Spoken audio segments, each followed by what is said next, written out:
ప్రభువైన యేసుక్రీస్తు నామములో మీ అందరికీ హృదయపూర్వకమైన వందనాలు తెలియపరుస్తున్నాను. ప్రభువు మిమ్మల్ని దీవించి ఆశీర్వదించునుగాక. ప్రియులారా, పరిశుద్ధ గ్రంథంలో నుండి లూకా సువార్త 6వ అధ్యాయం 35వ వాక్యాన్ని చదువుకుందాం. మీరైతే ఎట్టి వారిని గూర్చి అయినను నిరాశ చేసుకొనక మీ శత్రువులను ప్రేమించుడి, మేలు చేయుడి. ప్రియులారా, చూడండి, ఈ వాక్యంలో మన శత్రువులు అని మనం తలంచుకుంటున్నటువంటి వారిని గూర్చి మనం ఎలా ప్రవర్తించాలి, వారికి మనం ఏమి చేయాలి అనేది పరిశుద్ధ గ్రంథంలో పలుమార్లు మనం చదువుతూ ఉంటాం. ప్రత్యేకంగా ఒక క్రైస్తవుని నిజ జీవితంలో ఘనమైనది ఏంటి అనంటే శత్రువుని ప్రేమించడం అనేది. అసలు ప్రభువులో మనం చూడవలసింది, నేర్చుకోవలసింది, అనుభవించవలసింది, అన్వయించుకునవలసింది ఇదిగో ఈ ప్రేమ హృదయము, ఈ ప్రేమ కలిగిన హృదయం. అందుకే మన ప్రభువైన యేసుక్రీస్తు కూడా ఆయన తన ప్రాణమును అర్పించేటంతగా, తన ప్రాణమును పెట్టేటంతగా ఆయన ప్రేమించి ఆయనను హింసించిన వారిని సహితం ఆయన ద్వేషించకుండా హక్కును చేర్చుకున్నాడు. ప్రేమతో ఆయన సామ్రాజ్యాన్ని స్థాపించాడని చెప్పడానికి ఎలాంటి సందేహం లేదు. యేసుక్రీస్తు ఏనాడు కూడా పగ తీర్చుకున్నట్లుగా కానీ, ఆయన ఉగ్రుడై శత్రువుల మీద ఆయన విరుచుకుపడినట్లు ఎక్కడ కూడా మనం చూడలేం. ఒక ప్రేమకు నిండు నిదర్శనం ప్రభు అయిన యేసుక్రీస్తు. పరిపూర్ణమైన ప్రేమను యేసుక్రీస్తులోనే చూడగలుగుతాం. ప్రేమ అనేది దెబ్బ కొట్టదు, కానీ దెబ్బ తింటుంది. కన్నీళ్లు పెట్టించదు, కానీ కన్నీళ్లు పెడుతుంది. ఓర్చుకుంటుంది, సహిస్తుంది, భరిస్తుంది. అంతేకాదు, ఉన్నతమైన ఆశయాల్ని పెంచుకుంటుంది. ప్రేమ పవిత్రమైన ప్రేమ. యేసుక్రీస్తు జగత్తుకి నేర్పించింది కూడా ఏంటంటే ప్రేమించడం నేర్పించాడు. ప్రియులారా, అందుకే ఈ వాక్యంలో మన శత్రువుల ఎడల మనం ఎలా ప్రవర్తించాలి అనంటే, మనం అలసిపోకుండా, విసుగు చెందకుండా మనము ప్రేమించాలట, వారికి మేలు చేయాలట. ప్రేమించడం ఒకటి అయితే మేలు చేయడం అనేది రెండవ ఘనమైన విషయమని మనం గ్రహించాలి. ఎందుకంటే ప్రియులారా, మనల్ని ప్రేమించే వాళ్ళకి మనము ఎన్ని కార్యాలైనా చేస్తాం, ఎంత మేలైనా చేస్తాం, వారి కొరకు ఎంతైనా శ్రమ పడతాం.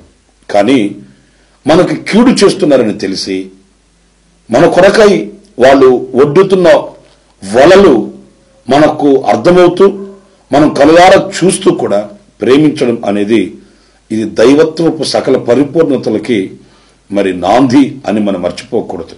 అదే దైవ స్వభావం అని కూడా మనం చెప్పుకోవాలి.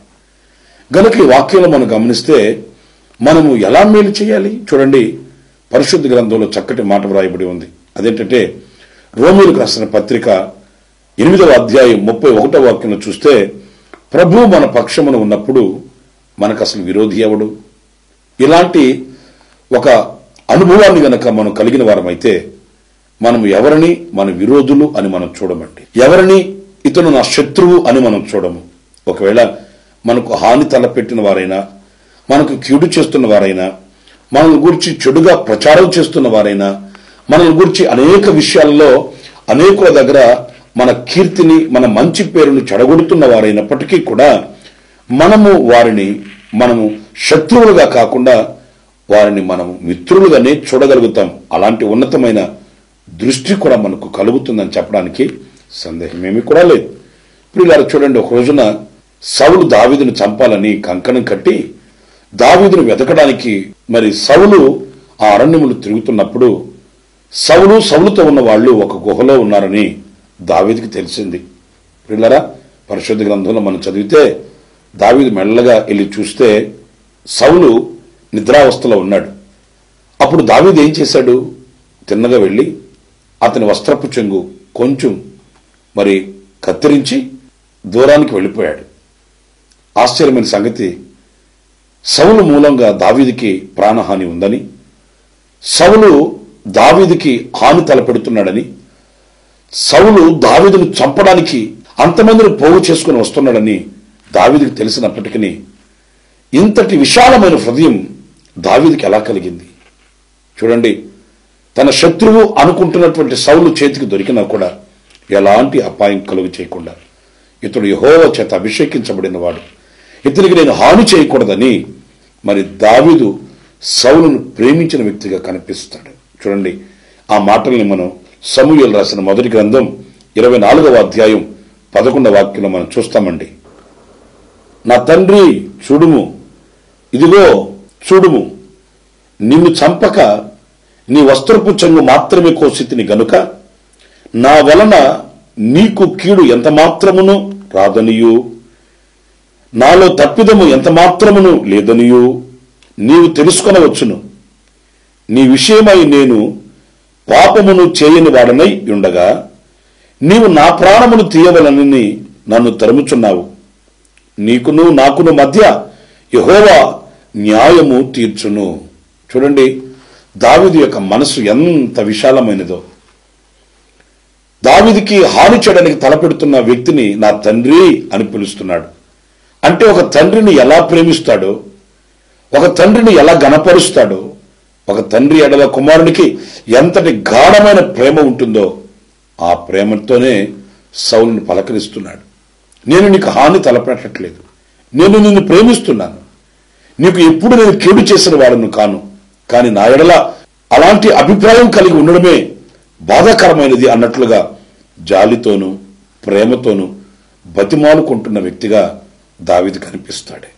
అందుకే ప్రియులరా, దేవుడు ప్రతిక్షణం దావీదుకు తోడుగా ఉండి అన్ని విషయాలలో ఆలోచన ఇచ్చి శత్రుత్వాన్ని పెంచుకుంటున్నటువంటి సౌలు చేతిలో పడకుండా, సౌలు చేతికి దొరకకుండా దేవుడు దావీదును తప్పిస్తూ వచ్చాడు. అంతేకాదు, దావీదు పట్ల దేవునికి ఉన్న ఉద్దేశములన్నీ దేవుడు సంపూర్తి చేస్తూ వచ్చాడు. ఈ రోజున అలాంటి హృదయం, అలాంటి ఉన్నతమైన విశాలమైన హృదయం నీవు నేను మనం ధరించుకోవాలి, మనం కలిగి ఉండాలని దేవుని వాక్యం చెప్తుంది. అంత మాత్రమే కాదు, కానీ సౌలు పలుమార్లు దావీదును తరుగుతూ వస్తున్నప్పటికీ దావీదు పలుసార్లు సౌలుకి మేలు చేస్తూ వచ్చాడు. ప్రియ దేవుని బిడ్డలారా, మన వ్యక్తిగత బ్రతుకులలో ఇలాంటి ఈ మంచి మనస్సు మనం కలిగినప్పుడు మనం అందరికీ మేలు చేయగలుగుతాం. ఆ మేలు చేసినందువలన కలిగే ప్రతిఫలాన్ని మనం అనుభవించగలుగుతాం. దేవుని యొద్ద యథార్థ హృదయంలోమై మనం నిలబడగలుగుతాం.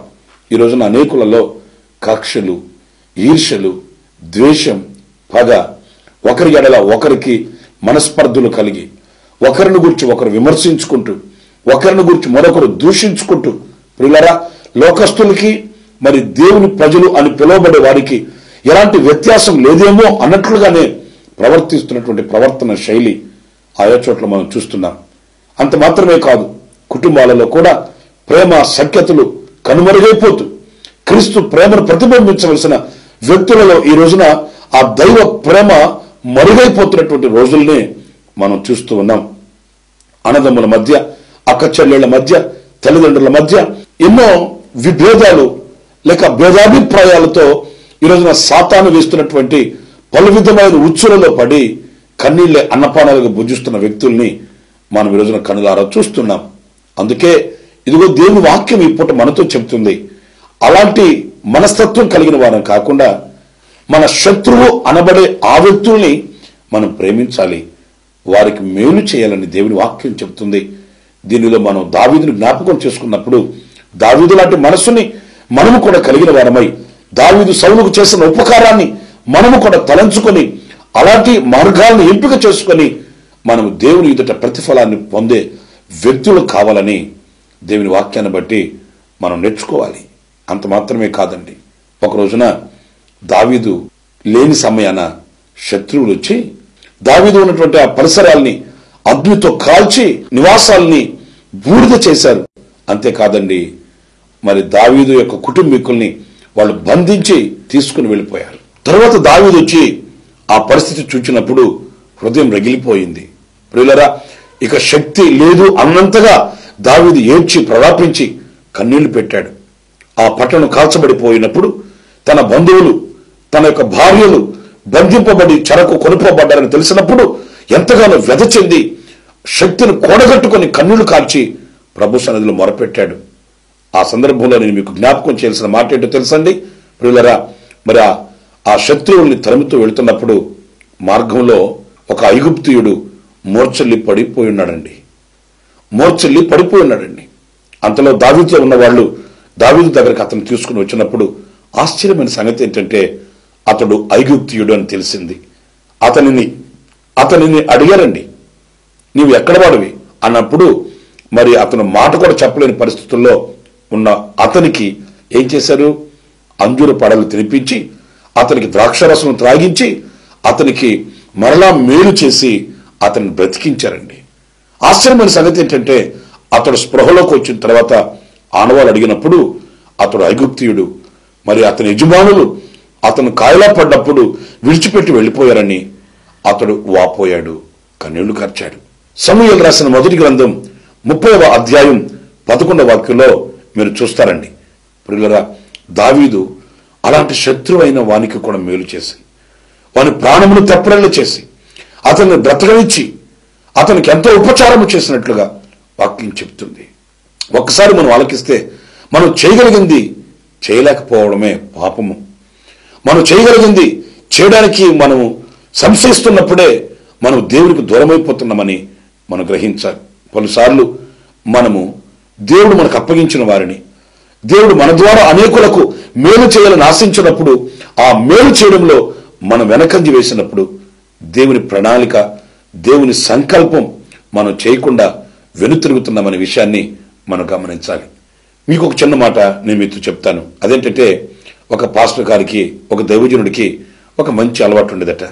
ఏంటంటే ఆ అలవాటు, ఆయన భోజనం చేసేటప్పుడు ఎవరికైనా ఒక పేదవానికి మొదట అంత భోజనం పెట్టి ఆ పేదవాడు భోజనం చేసిన తర్వాత ఈ దైవజనుడు భోజనం చేయడం అలవాటు. సరే, ఒక రోజున బాగా ఆకలిగా ఉంది, భోజనం చేద్దామని మరి ఎవరైనా పేదవానికి అంత అన్నం పెట్టాలని ఎవరు వస్తారు అని వేచి చూస్తున్నాడు, మరి ఎదురు చూస్తున్నాడు. ఆ సందర్భంలో ఎందుకో గాని ఒక్కడు కూడా తన ఇంటికి వచ్చి మరి భోజనం పెట్టమని అడిగిన వాళ్ళు లేరండి. రోజు ఎవరో వచ్చేవాళ్ళు ఆకలి తీర్చమని అన్నం పెట్టమని అడిగినప్పుడు వారికి అంత భోజనం పెట్టి వాళ్ళ ఆకలి తీర్చి ఆ తర్వాత దైవజనుడు భోజనం చేసేవాడు.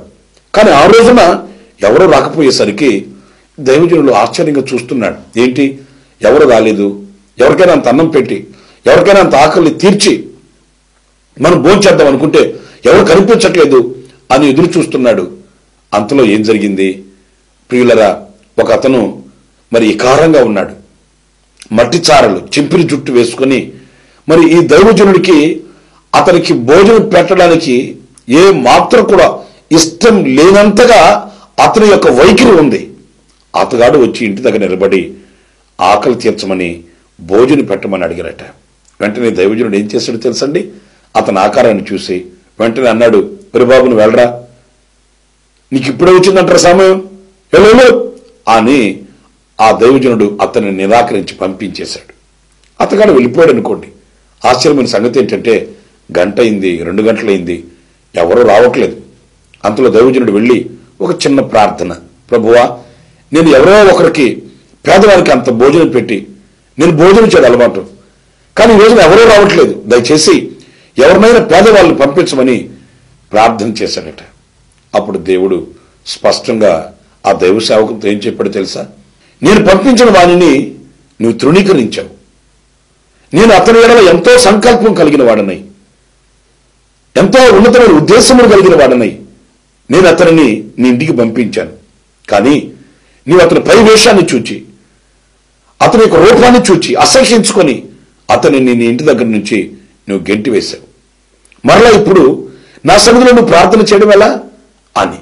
వెంటనే దైవజనుడు అన్నాడట, ప్రభువా ఆ మురికిగా ఉన్న అతనిని, ఆ మట్టి చారలు కలిగిన అతనిని, క్రైస్తవుడిగా కాకుండా ఇదిగో ఇలాగ లోకస్తులుగా ఉన్న అతనిని నువ్వు పంపించావా అన్నప్పుడు ప్రభు చెప్పాడట, అవును, నీ ప్రేమను చూచి అతను మారాలని, నీ పరిచర్య ధర్మాన్ని చూచి అతనిలో మార్పు రావాలని, నీ యొక్క వైఖరి, నీ యొక్క పద్ధతులను చూచి, నీ యొక్క దాతృత్వపు హృదయాన్ని చూచి అతడు మార్పు చెందాలని అతన్ని నీ దగ్గర పంపించాను.